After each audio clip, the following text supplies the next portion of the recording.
ರೇಣುಕಾಸ್ವಾಮಿ ಕೊಲೆ ಪ್ರಕರಣಕ್ಕೆ ಸಂಬಂಧಪಟ್ಟಂತೆ ಪವಿತ್ರ ಗೌಡ ಈಗ ಸದ್ಯ ಪರಪ್ಪನ ಅಗ್ರಹಾರ ಸೇರಿದ್ದಾಳೆ.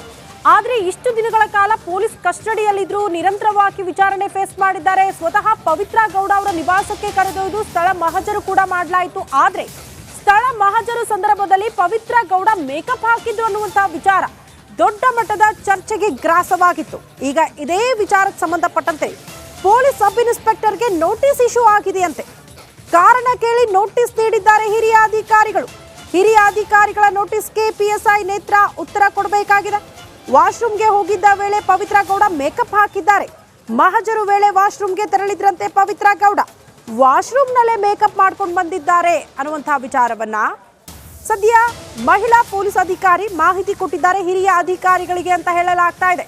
ದೃಶ್ಯ ಗಮನಿಸ್ತಾ ಇರೋದು ಇದು ಪವಿತ್ರ ಗೌಡ ಅವರ ನಿವಾಸಕ್ಕೆ ಕರೆದೊಯ್ದು ಸ್ಥಳ ಮಹಜರು ಮಾಡುವಂತಹ ಸಂದರ್ಭದಲ್ಲಿ ಸ್ಥಳ ಮಹಜರೆಲ್ಲ ಮುಕ್ತಾಯ ಆಗುತ್ತೆ.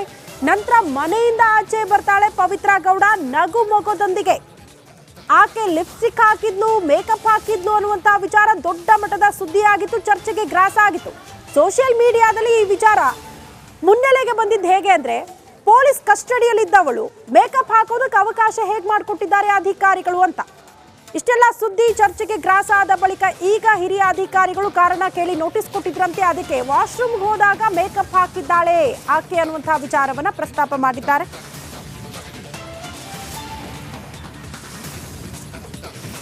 ಮತ್ತೊಂದು ಕಡೆ ಭೀಕರವಾಗಿ ಹತ್ಯೆಗೀಡಾದ ರೇಣುಕಾಸ್ವಾಮಿ ಸಾವಿಗೆ ನ್ಯಾಯ ಕೊಡಿಸಿ ಅಂತ ಹೇಳಿ ರೇಣುಕಾಸ್ವಾಮಿ ಕುಟುಂಬಸ್ಥರು ಮುಖ್ಯಮಂತ್ರಿಗಳ ಮೊರೆ ಹೋಗಿದ್ದಾರೆ.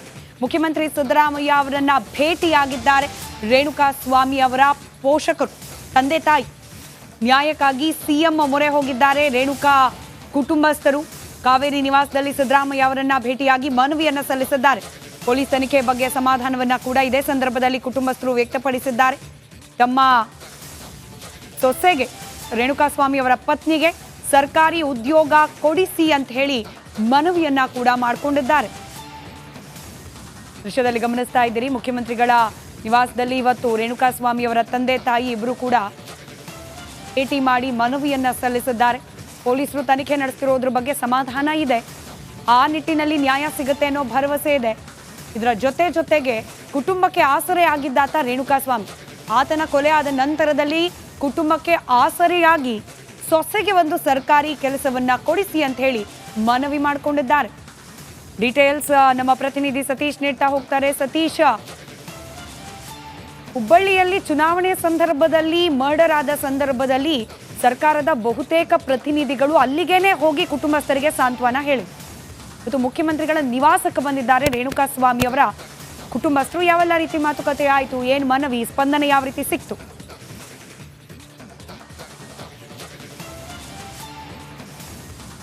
ಸ್ಮಿತಾ, ಇವತ್ತು ರೇಣುಕಾಸ್ವಾಮಿ ತಂದೆ ತಾಯಿ ಇವತ್ತು ಸಿಎಂ ಸಿದ್ದರಾಮಯ್ಯವ್ರನ್ನ ಭೇಟಿಯಾಗಿದ್ರು, ಕಾವೇರಿ ನಿವಾಸದಲ್ಲಿ ಭೇಟಿಯಾಗಿದ್ರು.